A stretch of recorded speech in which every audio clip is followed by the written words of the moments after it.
உங்களோட கைக்கு கொடுக்கப்பட்ட கணவன் உங்களுடைய சொர்க்கம் மறந்து விடாதீர்கள். தாய்மார்களே, சகோதரிகளே, சொர்க்கமாக நீங்கள் மதிக்கவில்லை என்றால் நாளை மறுமையில் அல்லாஹ்வுடைய சொர்க்கத்தை அல்லாஹ் ஹராமாக்கி விடுவார்.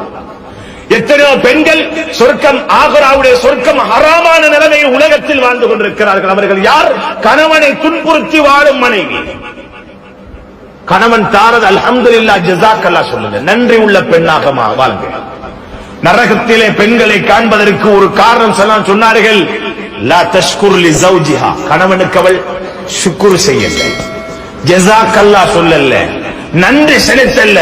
உடுப்பு வாங்கி தந்தாரா, ஜஸாக்கல்லாஹ். இது என்னத்தை இதை வாங்கிட்டு வந்திருக்கிறீங்கன்னு சொல்ல வேணாம், ஜஸாக்கல்லாஹ் சொல்லுங்க, உங்களுக்கு சொர்க்கம் கடமை. கணவன் துன்பத்தோடு வருகிறார், கவலையோடு வருகிறார், புன்முறுவலோட வரவேற்றுங்க, சொர்க்கம் கடமை உங்களுக்கு. கணவன் மூலம் என்ன ஒரு துன்பம் வந்தாலும் பொறுத்துக் கொள்ளுங்கள், சொர்க்கம் கடமை உங்களுக்கு. தாய்மார்களே, சகோதரிகளே, சொர்க்கம் மிச்சம் தூரத்தில் அல்லாஹ் வைக்கல, காலடியில் வச்சிருக்கிறார்.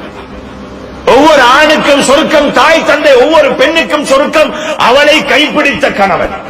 பாதுகாத்துக்கோங்க. இந்த உலகத்தின் சொர்க்கங்களை பாதுகாக்கவில்லை என்றால் நாளை மறுமையில் அல்லாஹ்வுடைய சொர்க்கத்தை அல்லாஹ் ஹராமாக்கி